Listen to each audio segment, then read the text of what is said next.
دین کا پڑھنا، دین کا سمجھنا، دین ہمارا اپنا آپ ہمیں پڑھاتا ہے، بندے کو پڑھاتا ہے۔ دین ہمیں بتاتا ہے کہ بندے تو نے کاروبار کیسے کرنا ہے، رب کی رضا کیسے حاصل کرنی ہے۔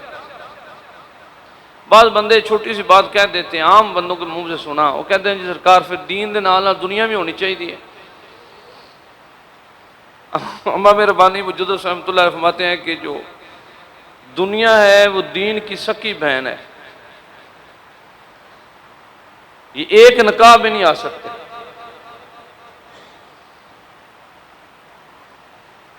یہ دو بہنیں ہیں، دین اور دنیا دو، دین اور دنیا دو بہنیں، بیک وقت ایک نکاح میں دونوں آ سکتے، یا دین آئے گا یا دنیا آئے گی۔ وہ لوگ کہتے ہیں جی دنیا دے نال نال دین دے نال دنیا ہونی چاہیے، کہ بندہ خدا سارا ہے ہی دین، دین ہی دین ہے، کون سی چیز ہے جو دین سے باہر ہے؟ کیا تجارت کرنا دین سے باہر ہے؟ عین دین ہے۔ کیا بچوں کی تربیت کرنا دین سے باہر ہے؟ عین دین ہے۔ اپنے بچوں کے لیے گھر میں چیز لے کے جانا یہ دین سے باہر ہے؟ نہیں، عین دین ہے۔ بیوی سے خوش ہو کے ملنا یہ دین سے باہر ہے؟ عین دین ہے۔ بہن بھائیوں کو ملاقات کرنا یہ دین سے باہر ہے؟ نہیں، عین دین ہے۔ اچھا کے اچھے کپڑے پہن کے خوشبو لگا کے پگ بن کے مسجد میں جانا یہ دین سے باہر ہے؟ عین دین ہے۔ تو دین سے دنیا کیا چیز ہے؟ دنیا نیت کا نام ہے۔ ہر وہ چیز جو تجھے اللہ سے دور کرتی ہے وہ دنیا ہے، بے شک وہ مسجد کیوں نہ ہو۔ اگر تو تکبر کے ساتھ، ریا کے ساتھ، دکھاوے کے ساتھ مسجد میں بھی جاتا ہے تو وہ بھی تجھے اللہ سے دور کرنے والی ہے، وہ دنیا ہے۔ تو اگر تو اخلاص کے ساتھ نبی کی سنت سمجھتے ہوئے، اللہ کا فرمان سمجھتے ہوئے بازار میں مزدوری کے لیے جاتا ہے تو وہ دین ہی دین ہے۔ سب کچھ دین ہے۔ دین ہمیں بتاتا ہے بندہ بیمار ہو جائے اس کو کیا کرنا چاہیے، دین ہمیں بتاتا ہے کہ جب کوئی عیادت کرنے کے لیے جائے تو اس کو کیا کرنا چاہیے، دین ہمیں بتاتا ہے کہ ڈاکٹر کیسا ہونا چاہیے، اور دین ہمیں بتاتا ہے کہ حکیم کیسا ہونا چاہیے، دین بتاتا ہے کہ مریض کیسا ہونا چاہیے۔ آج ایک بڑا عجب معاملہ ہو گیا، دین تو ہمیں یہ بھی بتاتا ہے کہ حکومت کیسے چلانی چاہیے،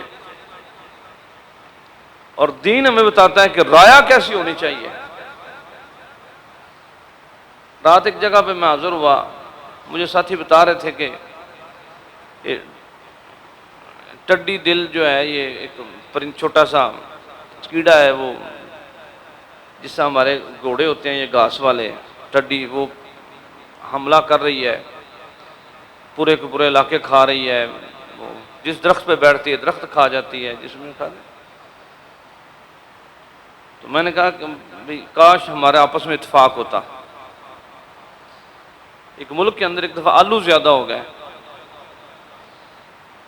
آلو زیادہ ہونے پہ اب زمیندار جو تھے وہ بیچارے بڑے پریشان ہو گئے، آلو لینے والا کوئی نہیں تھا۔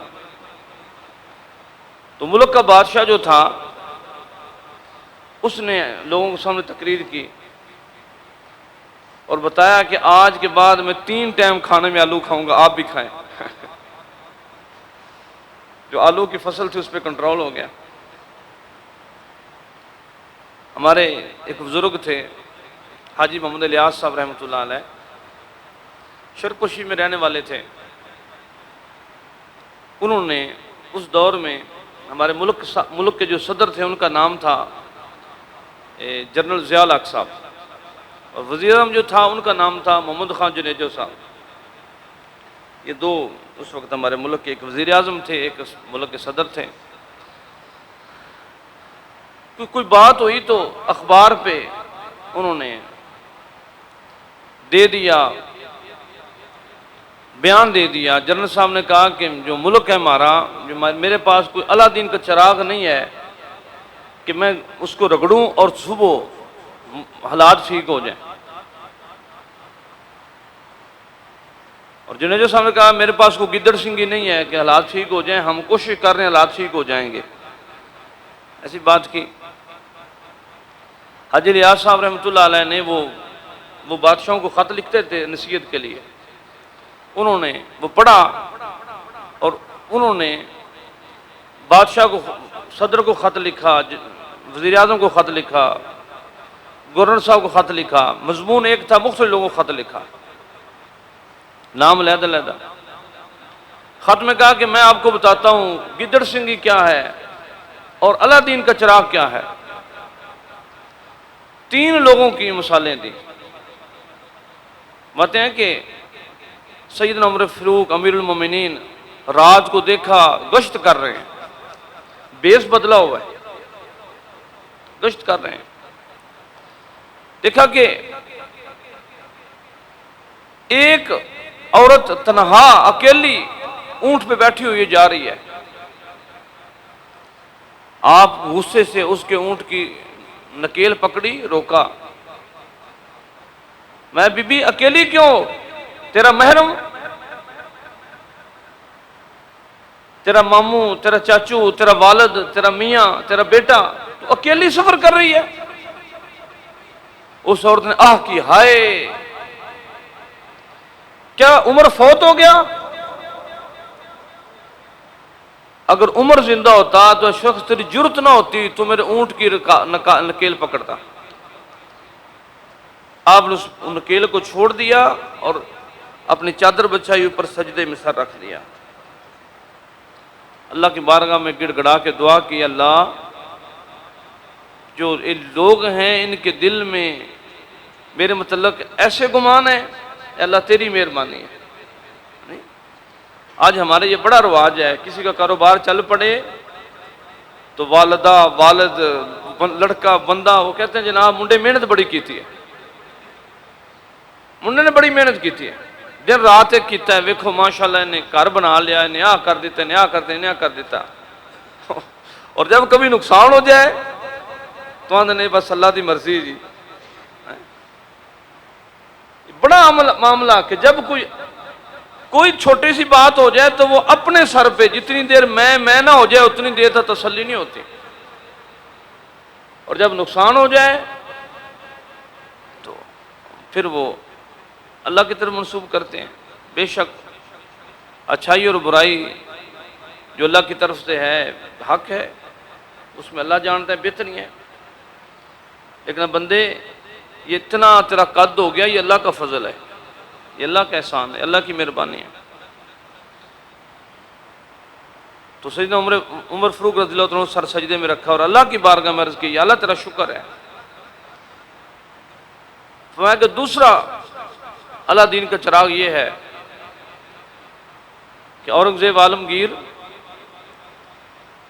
جب بادشاہ بنے تو اس کو تھوڑے بعد دن میں اعلان کیا کہ لکھنؤ سے ایک بچی کو زیور ڈالیں اور اس کو اونٹ پہ بٹھائیں اور اس کو لکھنؤ سے دہلی بھیجیں.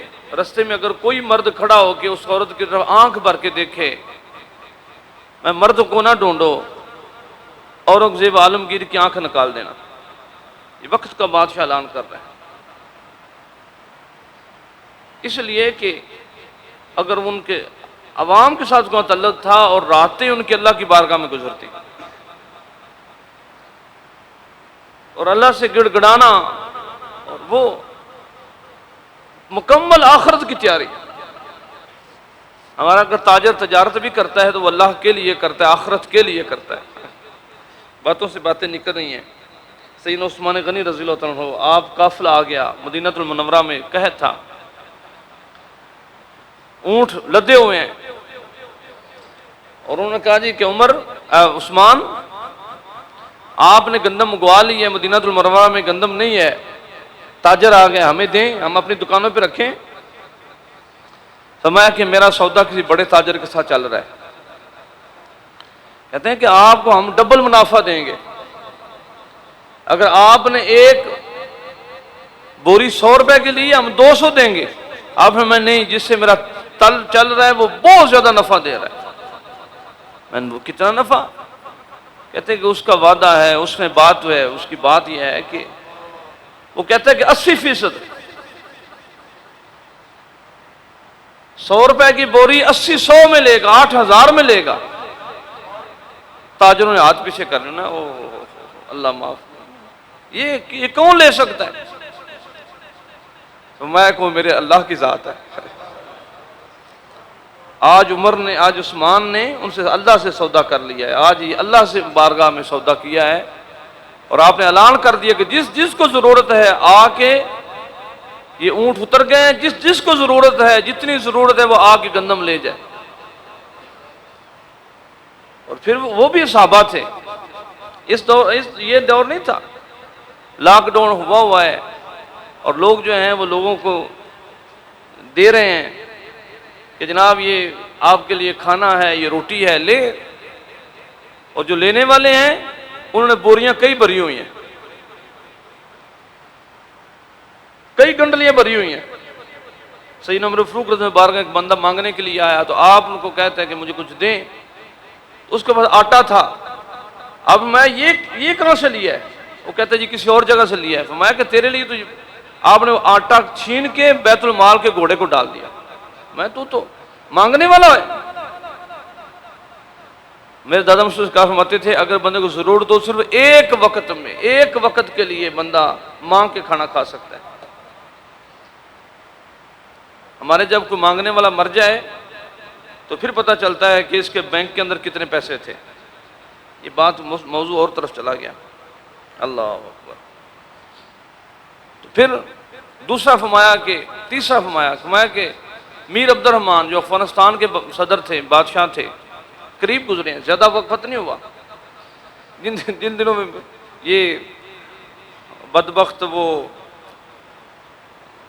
بندہ قادیانی جو تھا، جس کا نام غلام احمد لوگ کہتے ہیں، اس نے اپنے آپ کو کہا کہ میں یہ ہوں، میں یہ ہوں۔ اس نے میر عبد الرحمن صاحب کو بھی خط لکھ دیا، تو انہوں نے اکثر جواب دیا اتھے آ کے گل کر، فارسی میں کہ این چاہ اتھے آ کے۔ تو جب جواب آیا تو انہیں آخیا بھی ہون، انہیں بلی آخیا خبردار افغانستان والے پیر نہ رکھی، نہیں تیری تون لے جانی ہے۔ ہمارے ہاں یہ بھی بڑا مسئلہ ہے، یہ بہت بڑا سانحہ ہے۔ یہ پاکستان، یہ ہندوستان کے اوپر ایک داغ ہے، اور قیامت تک یہ داغ اتر نہیں سکتا کہ ایک بندے نے ادھر ختم نبوت، نبی صلی اللہ علیہ وسلم نبوت پہ ڈاکہ ڈالا اور بندہ قتل نہ ہوا۔ ادھر لوگ چوروں کو مار دیتے ہیں، ڈاکوؤں کو مار دیتے ہیں، پولیس مقابلے ہو جاتے ہیں۔ ایک بندہ بینک ڈکیٹی کرتا ہے، اس کو پولیس مقابلے مار دیا جاتا ہے، اور لوگ پولیس والوں کو کہتے ہیں زبردست۔ تو ایک بندے بدبخت نے میرے نبی کی ختم نبوت پہ ہاتھ ڈالا، اور اس کو کوئی بندہ کہنے والا کچھ نہیں تھا، کوئی نہیں تھا۔ بے شک انگریز نے جو سنگینیں ہوتی ہیں ان کے نیچے اس کی پرورش کی، اس کی بڑی حفاظت کی، اس کے لیے بڑا کچھ کیا۔ اور دوسرا یہ جو عورت بدبخت جس نے سرعام میرے نبی صلی اللہ علیہ وسلم میں بے ادبی کی اور پورا لوگ جمع ہو کے اس کو باہر بھیج دیا، یہ کیا دن تو تھوڑے ہیں، انشاءاللہ وقت بدل جانے ہیں، یہ آخرت کا موضوع ہے۔ تو دین جو ہے وہ دین ہمیں ہر شے بتاتا ہے۔ اللہ کرے ہمیں دین سے سمجھنے کا موقع مل جائے، دین سے پڑھنے کا موقع مل جائے، مالک کائنات ہمیں دین پہ چلنے والا بنا دے، اللہ پاک ہمیں دین کو سمجھنے والا بنا دے۔ اپنے بچوں کو آپ جو مرضی پڑھائیں، لیکن یہ ہے کہ کم از کم اتنا ہو کہ جب اس کو کوئی مسئلہ بنے تو وہ قرآن کھول کے دیکھ لے کہ قرآن کیا فرماتا ہے، اس کو کوئی مسئلہ بنے تو وہ حدیث نبوی دیکھ لے کہ میرے نبی کیا مجھے فرما رہے ہیں۔ اللہ رب العالمین ہمیں علم کی دوستی سے مالا مال فرمائے اور جہالت اور فتنوں سے محفوظ فرمائے۔